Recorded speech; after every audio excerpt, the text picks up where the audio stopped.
कल्पतरू प्रकाशक के अभिषेक जी का बहुत बहुत धन्यवाद देना चाहता हूं, बधाई देता हूं उन्हें कि उनके प्रकाशन से एक अच्छी किताब बाजार में आ रही है और मुझे उम्मीद है कि ये किताब लोगों तक पहुंचेगी, पढ़ने वाले रुचि दिखाएंगे और ज्यादा से ज्यादा लोगों तक पहुंचने का काम करेगी। मैं सबसे पहले समाजवादी पार्टी के नेता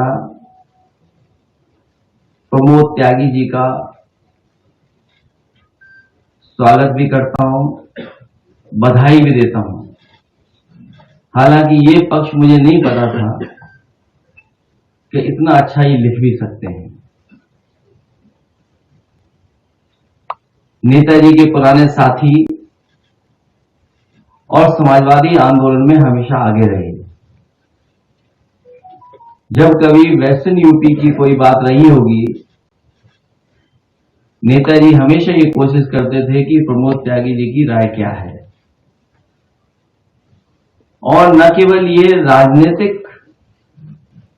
या राजनीति में रुचि रखते हैं, बल्कि इनकी सामाजिक सेवा बहुत रही है और देवता के रूप में भी वो लगातार लोगों के बीच में रहे हैं। शायद लॉन्गेस्ट समय इन्होंने एज ए अध्यक्ष समय गुजारा होगा। कई बार अध्यक्ष रहे, समय समय पर अध्यक्ष रहे, चुनाव भी लड़े और जीतने के करीब पहुंच करके जीत नहीं पाए। ये कई प्रतिभा इनके अंदर छिपी है। मैं बधाई देता हूं कि एक अच्छी किताब कुंती की आत्मकथा लिखी है। एक अपना पक्ष क्या है, जो इमेजिनेशन है या जो लेखक है क्या सोचता है, वो उन्होंने रखा है।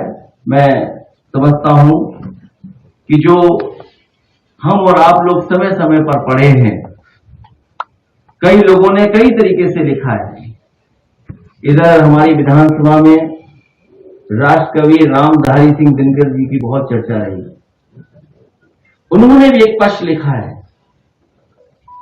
कुंती और कर्ण की जो बातचीत हुई है उसके बारे में उन्होंने भी लिखा है। और समय समय पर पॉलिटिकल लोग अपनी आइडियोलॉजी के हिसाब से, अपनी सोच और समझ के हिसाब से कुछ न कुछ नया निकालते हैं। जहां मुझे उम्मीद है कि लोग प्रमोद त्यागी जी की ये कुंती की आत्मकथा को पढ़ेंगे, वहीं लोहिया ने कभी द्रौपदी और सरस्वती के बारे में बहुत अच्छी किताब लिखी थी, सावित्री के बारे में, द्रौपदी और सावित्री की किताब लिखी थी। इधर हालांकि पढ़ाई कम हुई है, लेकिन मैं देखता हूं बहुत सारे लोग अब किताबों की तरफ लौट रहे हैं। जब से ये व्हाट्सएप और अननेसेसरी इंफॉर्मेशन पहुंच रही है, मुझे उम्मीद है लोग किताबों की तरफ लौटेंगे। जैसा कि हमेशा कहा गया है कि किताबों से अच्छा कोई मित्र नहीं होता, और किताब से जितना लगाव बढ़ेगा लोगों का, मैं समझता हूं उतना समाज आगे बढ़ेगा। मैं एक बार फिर प्रकाश जी का धन्यवाद देता हूं, बधाई देता हूं कि उन्होंने प्रमोद त्यागी जी की किताब को छापा है। हालांकि वो बात जो कह रहे थे वो अच्छी बातें कह रहे थे, मैंने उन्हें रोक दिया था। उन्हें शायद इस बात की जानकारी नहीं थी कि पोस्टर लगाने पर भी एफआईआर दर्ज हो जाती है। अगर कोई किसी के खिलाफ पोस्टर भी लगा देगा तो एफआईआर दर्ज हो जाएगी। अगर हमारा पत्रकार साथी केवल वादा पूछ लेगा कि आपने विकास के वादे किए थे, तो हो सकता है उस पर ऐसी धारणा लग जाए कि उसे जेल में रहना पड़े। मुझे खुशी है कि उन्होंने इस तरह बताया। मैं जरूर बजट में देखूंगा कि इधर तो बजट ही नहीं खर्च हुआ और आपने जानकारी दी कि बजट ही खत्म कर दिया। मैं आपको एक बार फिर बधाई देता हूं। और साथ ही साथ हमारे आरिफ बैठे हैं, इनको कौन नहीं जानता। इन्होंने जो सारस के साथ मित्रता दिखाई और सारस की जो सेवा की, उसका परिणाम यह हुआ कि सारस इनका मित्र बन गया।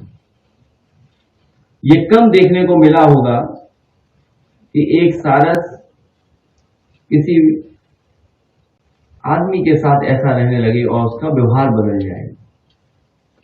और स्वाभाविक है कि इन्होंने सेवा की उसकी, और उस समय जब वो चोटिल था, चोट लगी थी, उसको टांग टूट गई थी, सारस की सेवा की, साथ साथ मित्रता हुई। और ये तो स्टडी का सब्जेक्ट है कि सारस कैसे इनके पास रह गया, रुक गया, ठहर गया, क्योंकि सारस के बारे में बहुत सारी कहानियां हैं, बहुत सारी जानकारियां हैं। इनसे सारस इसलिए छीन लिया गया क्योंकि मैं इनसे मिलने चला गया। सारस इनसे छीना इसलिए केवल मैं इनसे मिलने चला गया, मैंने बधाई देने चला गया। क्या यही लोकतंत्र है? अरे लोग कुत्ते बिल्ली पाले हुए हैं। मुझे याद है किसी ने बिल्लियां पाली थी और संख्या बढ़ गई, वो पड़ोसियों के घर चली गई थी, और न जाने कितने पालतू कुत्तों ने कितनों को काटा है। सरकार ने क्या किया? अगर सरकार सारस को छीन रही है तो सरकार को उनसे भी मोर छीन लेना चाहिए जो मोर को दाना खिला रहे थे। क्या सरकार की हिम्मत है वहां पहुंच जाने की? किसी अधिकारी की क्या हिम्मत है वहां जाए और मोर को ले आए वहां से? ये केवल इसलिए किया सरकार ने क्योंकि सारस से और सारस को पालने वाले आरिफ से मैं मिलकर के आ गया। मुझे याद है कानपुर में जब समाजवादी पार्टी के विधायक से मैं मिलने गया, सरकार ने उसका ट्रांसफर कर दिया। आजम खान साहब या उनका परिवार इसलिए तकलीफ परेशानी में है क्योंकि वो समाजवादी है। ये अधिकारी जो अन्याय कर रहे हैं, हम तो इनसे कहेंगे अन्याय कर लो, मन भर लो, पेट भर ले,